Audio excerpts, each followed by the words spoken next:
when Lyra realized the 6-striped thornback cubs had completely surrounded her, each clutching tiny fistfuls of her silver hair with their oversized paws. She understood that her morning was about to become very complicated. The cubs, each no larger than a house cat, but infinitely more stubborn, had decided with unanimous determination that her attempt to braid her waist-length hair into a simple ponytail was an insult to grooming standards galaxy-wide, and they were chittering among themselves in what she recognized as their intervention formation, a semicircle of judgmental, iridescent eyes and twitching whiskers that would have been adorable if it wasn't currently preventing her from moving her head more than 3 inches in any direction. Marcus looked up from his field scanner across the observation camp, his weathered face breaking into the kind of grin that told her he had absolutely zero intention of helping. And she shot him her best glare before one of the cubs, the ringleader she'd mentally nicknamed Commander Fuzz, yanked particularly hard on a strand near her temple, making her yelp. "I don't suppose," she called out to Marcus, with as much dignity as she could muster while being actively assaulted by infant alien wildlife, "that human protocol includes rescue operations for grooming-related hostage situations." He laughed, that deep rumble that had become oddly comforting during their 3-month station together on Kepler for Ferti's northern continent, and started walking over with infuriating slowness, his boots crunching on the crystalline frost that never quite melted even in daylight. "Human protocol," he said, crouching down to her eye level, where she sat cross-legged and imprisoned, "says that when you're working with an endangered species that's finally showing trust behaviors after decades of human-caused trauma, you let them do whatever makes them happy, even if that means your fancy Celestial Academy xenobiologist is about to get the galaxy's worst hairdo." She wanted to argue, wanted to remind him that her research had saved 3 colony expeditions from ecological disasters and earned her the youngest ever dissertation defense in comparative ethology. But Commander Fuzz chose that moment to attempt what appeared to be a complex weaving pattern with her hair, recruiting 2 other cubs to hold sections taut, while a 4th tried to incorporate local purple moss into the design. And the sheer concentration on their tiny faces made something in her chest tighten unexpectedly. 6 weeks ago, she wouldn't have let any creature this close to her. Not after the incident on Proxima Station, where her mentor's trust in harmless specimens had cost him his life and cost her every ounce of confidence she'd built in 5 years of fieldwork. She'd requested this assignment specifically because it was remote, because it was just her and one human ranger monitoring a rehabilitation zone, because there would be minimal risk and maximum distance from anything that could hurt her or that she could fail to protect. Marcus hadn't known her story when she arrived, hadn't known why her hands shook when she first saw the thornback cubs through the observatory glass, hadn't known that she spent her first week finding excuses to stay in the lab rather than venture into the habitat zones where real, unpredictable life happened. He'd just been patient in that particularly human way, never pushing, always offering, leaving field reports where she could read about the cubs' progress without having to witness it, telling stories about Earth's conservation efforts over evening meals until she'd begun to ask questions, then more questions, until curiosity overwhelmed fear just enough that she'd agreed to watch him conduct a health assessment from a safe 15 meters away. The cubs had noticed her immediately. Of course, their species had evolutionary adaptations for detecting emotional states through bioelectrical fields, which meant they'd sensed her anxiety like a beacon, and, contrary to every logical survival instinct, had decided she was the most interesting thing in their entire enclosure. Commander Fuzz had been the bravest, taking tiny shuffling steps closer over the course of an hour, while Marcus narrated every behavior with scientific calm. And when the cub had finally reached her boots and looked up with those enormous prismatic eyes, Lyra had felt something crack in the walls she'd built so carefully around herself. "They know you're scared," Marcus had said quietly, not looking at her, giving her the dignity of privacy in her vulnerability. "And they're choosing you anyway. That's what trust looks like when it's real." Now, 3 of those same cubs were actively attempting to French braid her hair, while the other 3 debated the placement of decorative frost flowers. And Marcus was recording the whole thing on his scanner with barely suppressed amusement. "This is scientifically significant," he insisted, when she glared at him again. But his eyes were soft with something beyond research, interest. And she felt heat rise in her cheeks. That had nothing to do with the cub's grooming enthusiasm. She'd been noticing those looks more frequently. The way his gaze lingered when she successfully coaxed the cubs into their feeding routine. The unconscious smile that appeared when she got excited explaining neuroplasticity in cross-species bonding. The careful way he'd started finding reasons to brush her shoulder or steady her elbow when traversing the icy terrain. She told herself it was just isolation, bonding, the inevitable consequence of two people alone in a wilderness station, that it meant nothing beyond professional camaraderie and the human tendency toward pack behavior. But then he'd say something devastatingly perceptive about her research, or laugh at her terrible jokes about quantum mechanics, and she'd feel her hearts, both of them, the dual-chambered system of her species, skip in synchronized rhythm. "You're enjoying this too much," she muttered, as Commander Fuzz attempted an architectural impossibility with 3 strands of hair, 2 pieces of moss, and what appeared to be unwavering confidence in physics. "That definitely didn't work that way." "I'm enjoying you enjoying this," Marcus corrected. And there was something in his voice that made her meet his eyes, really meet them. And for a moment, the cubs and the frost and the entire planet seemed to fade into soft focus. "When you first got here, you barely spoke, barely ate, definitely never smiled, and now you're sitting in frozen moss letting 6 infant apex predators practice cosmetology on you. And you look happier than I've seen anyone look in maybe my entire life." The observation was so unexpected, so genuinely tender, that Lyra forgot to breathe for a second, and in that pause, one of the smaller cubs, a female she'd named Prism for her particularly iridescent fur, climbed directly onto her shoulder and began gently grooming the area behind her pointed ear with tiny paw pads. A behavior their species reserved for family members and lifelong mates. She'd read about this in the literature, had written entire papers on thornback social structures and the neurochemical basis of their bonding protocols. But nothing in her academic training had prepared her for the overwhelming rush of emotion that came with being accepted into that sacred category. Her vision blurred suddenly, and she blinked hard against the unexpected tears. But Marcus noticed, he always noticed, and his hand found hers in the moss, squeezing gently, saying everything his words didn't need to. "They lost their mothers to poacher raids 6 months ago," he said quietly, his thumb tracing absent patterns on her knuckles. "And the rehabilitation team said they'd probably never trust sentient species again, that we'd be lucky to get them stable enough for release to a protected zone. But look at them now, look at you now." She did look at Commander Fuzz's determined little face as he attempted a braiding technique that would have impressed court hairstylists on her home world, at Prism's gentle grooming that was making her ear tingle pleasantly, at the 4 others, who were now arguing in chittering harmonics about whether the moss should go above or below the frost flowers. And she felt something fundamental shift in her understanding of what healing looked like. "I failed them before," she heard herself say, the words escaping before she could stop them. And Marcus's hand tightened on hers, but he stayed quiet, letting her continue at her own pace. On Proxima Station there were cubs there too, a different species, but the same innocence. And I missed the signs of the disease, missed it by hours. And by the time we realized what was happening, they were dying, and my mentor tried to save them without protection." And her voice cracked. But one of the cubs, sensing her distress through those damned bioelectrical sensors, abandoned the hair project to press his warm,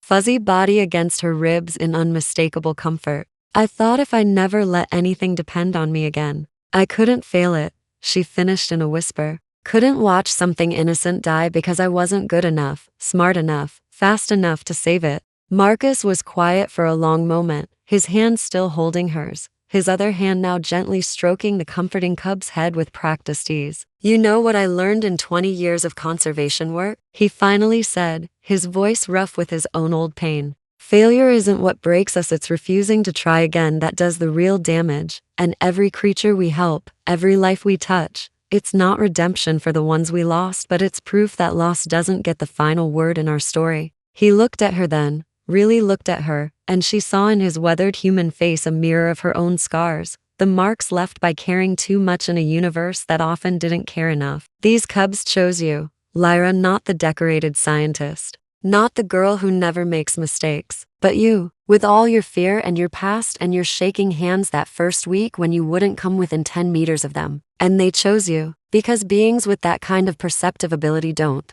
choose perfection, they choose genuine. And you're the most genuine person I've ever met." The words hit her like a physical force, like jumping into zero gravity unexpectedly, and before she could process the implications or talk herself out of it, she was leaning across the small space between them and kissing him, awkward and clumsy, with 6 cubs still attached to various parts of her hair, but absolutely, perfectly right. He made a surprised sound against her mouth, and then he was kissing her back, his free hand coming up to cup her face with a gentleness that made her heart stutter. And somewhere in the background the cubs were chittering in what the translator would probably render as scandalized approval. But all she could focus on was the warmth of his lips and the way he smiled against her mouth like he'd been waiting weeks for exactly this moment. When they finally broke apart, both breathing hard, Commander Fuzz had somehow managed to complete an entire side braid woven with moss and frost flowers, and the cub looked so absurdly proud of himself that Lyra started laughing, real, genuine laughter that echoed across the frozen observation camp and startled a flock of ice swallows from their perches in the crystalline trees. "So," Marcus said, his thumb brushing across her cheekbone with devastating tenderness, his human eyes warm with affection and something deeper that made her stomach flip pleasantly. "Does this mean you're staying past the original 6-month assignment? Because I've got at least 17 more reasons prepared for why you should. But I was really hoping the cubs and the kissing would cover the important ones." She pretended to consider, difficult when Prism was still grooming her ear, and 2 other cubs had started a new project involving the hair on the other side of her head, but she managed to look thoughtful. "Well, someone has to make sure you're recording proper behavioral data on the grooming committee," she said, trying for academic professionalism and failing entirely when her smile broke through. "And I suppose there might be some value in studying long-term bonding patterns between rehabilitated thornbacks and interspecies research teams." And he prompted, grinning now, confident in a way that should have been annoying but was instead absolutely charming. "And maybe I'm not ready to leave whatever this is," she admitted, gesturing between them, around them at the cubs and the camp and the strange little family they'd accidentally built in the frozen wilderness of an alien world. "Maybe I spent so long running from failure that I forgot what it feels like to run towards something good instead." He kissed her again, quick and sweet, and Commander Fuzz chattered indignantly at the interruption to his important work, making them both laugh against each other's lips. The next hour passed in a blur of grooming activity, with the cubs working in surprising coordination to create what was objectively the most ridiculous and subjectively the most beautiful hairstyle Lyra had ever worn, a complex series of braids woven with frost flowers and purple moss, incorporating traditional thornback family weaving patterns that they must have remembered from their mothers, a living memorial and acceptance all tangled together in her silver hair.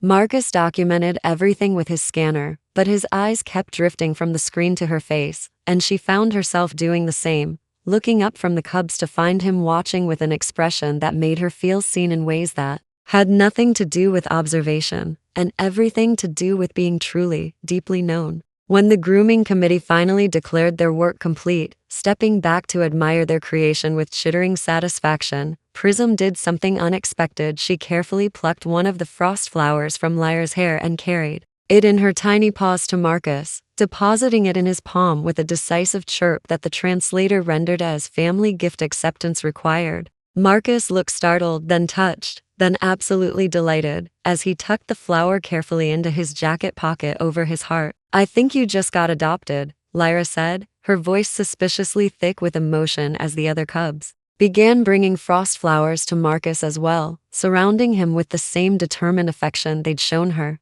"Pretty sure we both did," he replied, and there was wonder in his voice, the kind of awe that came from witnessing something sacred and unexpected. "And I've worked with hundreds of species across a dozen worlds, but I've never seen thornbacks perform a family adoption ceremony with anyone outside their own species, let alone with 2 different species simultaneously." He looked at her with eyes that held questions about the future, about possibilities, about what it meant that 6 orphan cubs had decided 2 broken scientists from different worlds constituted a proper family unit. "Their bioelectrical sensitivity," Lyra said softly, her scientific mind catching up with her emotional reality. "They don't just sense fear or stress, they sense connection, compatibility, the electromagnetic patterns of beings who belong together, and they're never wrong." She let the implication hang in the air between them, watching understanding and hope dawn across his face. "Are you saying," Marcus asked carefully, setting down his scanner to give her his full attention, while the cubs settled into a contented pile around both of them. That 6 highly perceptive alien cubs, with millions of years of evolutionary adaptation for detecting genuine emotional bonds, have decided that a human ranger and a Celestian xenobiologist are cosmically compatible. She felt her cheeks flush, felt both hearts racing, felt the weight of the moment and the lightness of absolute certainty all at once. I'm saying that I spent 5 years trusting only data and logic and peer-reviewed research, and it made me smart, but it also made me alone. And maybe the universe is strange enough that sometimes the best science is trusting beings who know things we haven't figured out how to measure yet. She reached for his hand again, interlacing their fingers, human and Celestian, and perfectly matched despite every biological difference. I'm saying that I came here to hide, and instead I found you in them, and a reason to believe that maybe failure isn't the end of my story, just the middle. And maybe the next chapter involves staying in this freezing, beautiful, impossible place and seeing what happens when we stop running from the good things. Marcus's smile was incandescent, transforming his entire face, and he pulled her close enough that she could feel the warmth of him even through their thermal gear, careful not to disturb the elaborate hairstyle the cubs had created. The next chapter, he said against her temple, his breath warm on her skin, involves me teaching you proper wilderness survival, because you still can't start a fire without nearly singing your eyebrows off, and you teaching me about Celestian literature, because I've heard you muttering poetry when you think I'm not listening, and I want to understand every reference, and both of us raising 6 increasingly opinionated cubs who apparently have strong feelings about hairstyling and relationship. Intervention. She laughed, the sound muffled against his shoulder, and felt Prism climb onto their joined laps, followed quickly by Commander Fuzz and the others, until they were both buried in a pile of warm, purring, thoroughly satisfied thornback cubs. The planet's twin suns were setting beyond the crystalline forest, painting the frost in shades of amber and rose, and in the distance, the automated sensors were recording atmospheric data and geological patterns and all the official purposes of their research station. But here in the camp, surrounded by cubs and possibility, Lyra felt like she was finally studying the only thing that really mattered: how beings learned to trust again, how families formed from broken pieces, how love grew in the spaces between fear and hope. Marcus, she said quietly, watching the light change colors in his hair, across the cub's iridescent fur, catching in the frost flowers still woven through her elaborate braids. Thank you for being patient with me, for not giving up during those first weeks when I was barely functional, for being exactly who you are, he interrupted gently. You don't thank people for that, you just let them stay. So she did, settling deeper into his embrace while the cubs dozed and the temperature dropped and the stars began appearing in the darkening sky. Each one a distant sun, with its own worlds and stories and beings, learning the same fundamental truth that sometimes the bravest thing wasn't succeeding alone but allowing yourself to belong together. That night, as 3 moons rose in sequence over the frozen landscape, Lyra sat in the observation dome with her elaborate cub-styled hair still intact, recording notes for a research paper that would never mention the most important data: that Commander Fuzz had a gift for structural design, that Prism's grooming technique was meditative and healing, that Marcus's hand fit perfectly in hers, that family could be 6 orphan cubs and 2 scientists who'd forgotten how to hope until they'd found each other in the wilderness of an alien world. The cubs slept in a pile near the heating vent, occasionally chittering in their dreams, and Marcus was reviewing supply requests, but kept glancing over with soft eyes and softer smiles. And Lyra realized with sudden clarity that this was what her professors had never taught her in all those years of advanced education: that the most sophisticated science was simply learning to stay present for the moments of unexpected grace. The grooming committees and frost flower ceremonies and kisses that tasted like second chances. She reached up to touch the braids, feeling the careful weaving pattern that had taken 6 determined cubs nearly 2 hours to complete, and made a decision that would have shocked her younger self, but felt absolutely right to who she was becoming. I'm staying, she announced to the dome, to Marcus, to the sleeping cubs, to the universe at large. Not just past 6 months, but for the full rehabilitation cycle. Maybe longer, maybe indefinitely, Marcus suggested with barely contained joy already moving toward her, and she nodded, feeling the weight of the choice and the lightness of absolute certainty. The cubs need consistency for proper development, and the data set would be much more valuable with long-term observation. And there are definitely no other reasons whatsoever, she said with deliberate academic seriousness. That lasted exactly until he kissed her again. Deep and slow and full of promise, while 3 moons watched through the dome glass, and 6 cubs sighed in sleeping contentment. When they finally pulled apart, both smiling like fools, Commander Fuzz cracked open one iridescent eye, chittered something that definitely sounded smug, and went back to sleep, his work clearly done.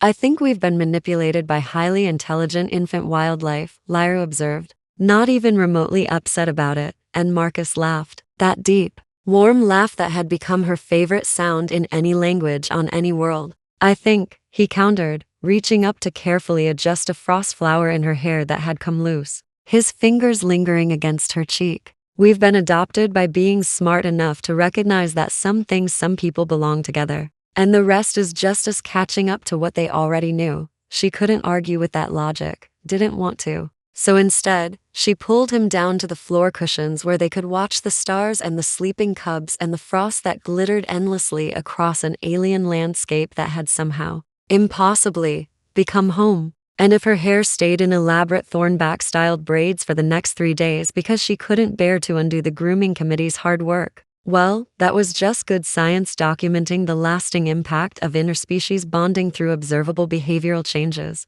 That's what she told herself anyway. Even though the truth was simpler and deeper, she kept the braids because they were proof that being vulnerable enough to let others close, whether cubs or humans, or her own guarded heart, was the bravest experiment she'd ever conducted. And the results were more beautiful than any hypothesis could have predicted. What are you thinking? Marcus murmured, half asleep, with his head on her shoulder and his hand still holding hers. I'm thinking, she whispered back, watching starlight reflect in the frost in his eyes, in the peaceful faces of 6 cubs who'd decided that broken things could become family, that sometimes the best discoveries aren't the ones you plan, but the ones that find you when you're finally ready to be found. He smiled against her shoulder, squeezed her hand 3 times in a pattern she was learning meant affection in human nonverbal communication, and together they sat in comfortable silence while an alien world turned beneath unfamiliar stars and a grooming committee slept peacefully. Their work complete, their family whole, their faith in the power of connection proving once again that in all the universe's vast complexity,